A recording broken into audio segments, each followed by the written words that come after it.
everybody, and welcome back to the Rett Dad. I am Jason. I'm the Rett Dad. Thanks for coming back and joining me. I greatly appreciate that. It's been a little while since I've posted anything. I've been working on another channel, doing some things, looking at some other avenues of things, doing a different channel, not about Rett syndrome, not about healthcare or anything like that. But I wanted to get back with you and kind of give you an update. So Anna's been doing really great lately. We've been working with her Toby a lot, and she is doing phenomenal as far as that goes with her Toby. She's talking to us a lot. We're beginning to see a little bit of sassy Anna. She has gotten her sassy side out here lately, and has been kind of very interesting. We're not making as much progress with the wheelchair as I would have hoped that we would, but we've not had as much opportunity to work with her as what I would have liked to either. So we're working on that. We're moving forward. She is doing things with the wheelchair. She is moving the wheelchair, but it's kind of one of those things where she just wants to sit and twirl. She's being a typical little girl at this point. She's doing some things that we haven't gotten to do with her. She hasn't gotten to do. She loves to spin, even in the pool. Whenever we're doing things with her, she loves whenever we spin around and stuff with her. So she's doing that on her own now in the wheelchair, but we want to get her to driving it a little more rather than just kind of sitting and twirling. So we're doing that. So looking at some things, I'm going to pull up on my screen here while I'm talking to you. I'm going to get some things ready here. I wanted to talk to you a little bit about what is Rett syndrome. So Rett syndrome is a genetic mutation that happens on the X chromosome, and that's why a lot of times males don't do so well with Rett syndrome, is because with males with Rett syndrome, they are XY, so they don't have a backup copy, so to speak, of the X chromosome. So their X chromosome, when it's dysfunctional, really sets them in a bad way. So XY is not really a good thing for them, but they are the females have, of course, the XX, so they are a little better off. And so that's one of the things that we look at with that is that there is a difference in that XY and XX, and that's why this whole gosh, I'm going to get a little political on this. That's why the whole XY XX chromosome transgender kind of garbage that's going on and everything right now infuriates me, because it's simple. It's simple genetics. It's simple DNA, and if we can't stand on genetics and with stuff, then this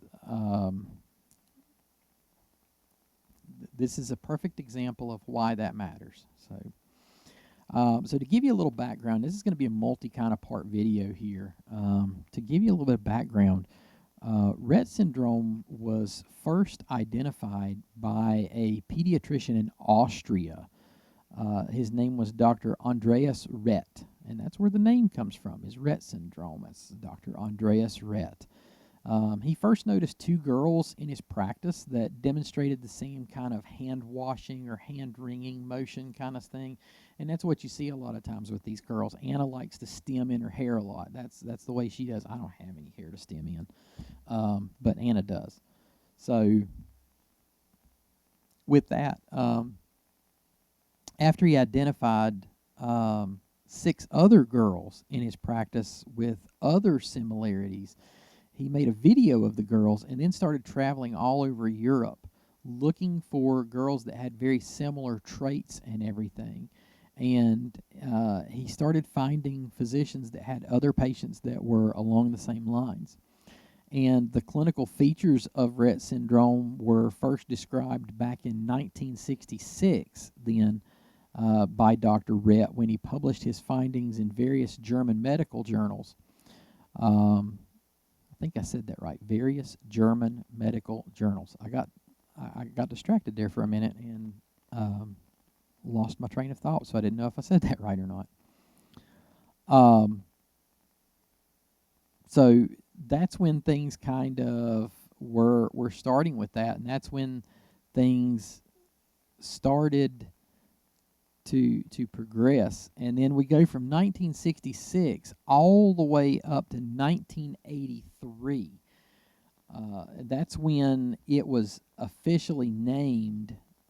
It was given the title Rett Syndrome in honor of Dr. Rett's original reports and his observations in 1983. So there was a lot of work that went into this, and I mean, you can imagine writing articles in multiple journals and things, So you can imagine if you write it, it's kind of one of those things that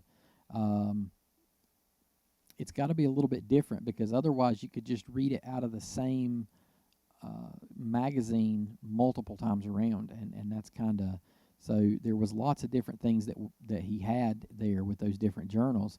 And then it was named in 1983. So 66 all the way to 83. So as I said, it is a genetic condition that affects the MECP2 gene. So MECP, MECP2 gene, and I'm not even going to try to tell you what that stands for. I'm kind of a stickler with my pronunciations and stuff, and that is one that would definitely give me trouble. So that is a particular gene on the X chromosome. As I said, it's why we have females that are more affected than males, is because they are XX and males are XY. So males typically have a lot more problems, and it generally ends up being fatal to a lot of boys. And the ones that it's not fatal to, they end up having a lot more problems throughout their life with that, and sometimes can shorten their lives. But it can affect males. It's even more rare in boys than it is in females. It affects 1 in every 10,000 girls. So I mean, that's not extraordinarily. I won't say it's not rare. It's not extraordinarily uncommon if you're having 1 in every 10,000 of these girls that is affected. So Rett syndrome is usually recognized when they start missing milestones, or they have a sudden regression in milestones. And that's what happened with Anna, is whenever she was, I think I've told you guys this, but I'm going to tell you again. Whenever she was little, I don't remember her exact age right now off the top of my head. I have it written down somewhere with the rest of the research stuff that I've done, but she ended up she was babbling, she was walking, she was beginning to cruise a little bit, so she was kind of upwardly mobile. And Anna she got sick. She got sick first with croup, that turned into RSV, that then turned into pneumonia. So she's always been somebody that gets sick easily. She's got kind of a lowered immune system, and that's why we have the rule that we do with her not doing vaccinations very much, is because we've actually tested that theory, and vaccines just knock her down so much and make her sick that it's just not worth it. It literally could kill her to do that. So we don't do that. But she had those milestones and stuff, and while she was having those milestones, and while all this was going on, she started to regress when she got sick. She was really sick. I mean, she was bad sick for a while. She's always been a kid that's all or none with her fever. So, I mean, she's 103 or she's nothing kind of deal. She's either normal or 103. As she's gotten a little bit older, it's gotten a little bit better. So that's one of the things that has improved. But with that, Anna has always been one that's kind of been all or none as far as that goes. So she started regressing at that point. We saw regressions. So she lost, she was just, oh gosh, she was so sick that it was sleeping with us. She was in the middle between us. We were watching her for her fevers and stuff because they were getting so high. We got close to 104 a couple times with her, and it was crazy. And I work in healthcare, so, there's not a lot that worries me. She kind of started worrying me just a little bit because of how high her fevers were and how how lethargic she was acting. So we thought she had just gotten really, really sick, and that she would kind of bounce back once um, once she got kind of past that.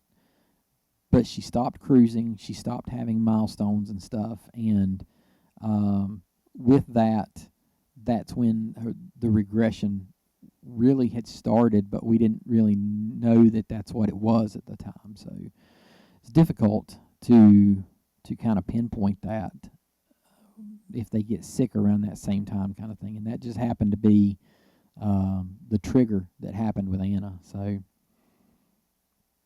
usually those regressions and the missing milestones and stuff will start somewhere between 6 and 24 months. And this is information, a lot of this comes from the Rett Syndrome Handbook that you can get from the International Rett Syndrome Foundation, or the IRSF. Great organization, great knowledge base, lots of things for you to have as far as resources, people for you to reach out to, lots of great conferences, lots of great information, things such as that. So lots and lots of good information. But one of the things that we see here is that we're getting a little bit better about seeing them, and we're starting to catch some of these things a little earlier. So we're catching some of the regressions and some of the loss of milestones and stuff earlier and earlier, which is good because we can diagnose them earlier, get them started in therapies earlier, and kind of get them to a point where they can do a little better with that. So just some information from rettsyndrome.org. This is actually from the International Rett Syndrome Foundation, from rettsyndrome.org. And I'm going to quote from their website here. Since 1999, there have been over 60 males reported with mutations in the MECP2 gene. A few of these males have had clinical pictures consistent with the clinical criteria for Rett syndrome. However, most of these males presented with a different clinical presentation. Most males with mutations in MECP2 gene present with an earlier onset of symptoms, typically with significant problems beginning at or shortly after birth. The diagnosis of Rett syndrome is still based on clinical criteria and clinical presentation.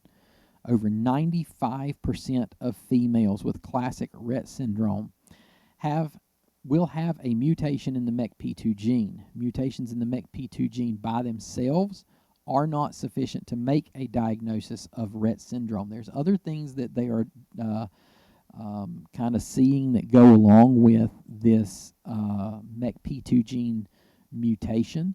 So that is not enough by itself. You have to have some of these other things that go along with the MECP2 gene mutation, variation kind of thing that goes along with it in order to meet the criteria for a diagnosis of Rett syndrome. Patients with mutation in the MECP2 gene that do not meet the clinical criteria for Rett syndrome are given the designation of MECP2-related disorder. So that is another kind of thing that is there. And the MECP2 gene plays a critical role in brain development and brain functioning.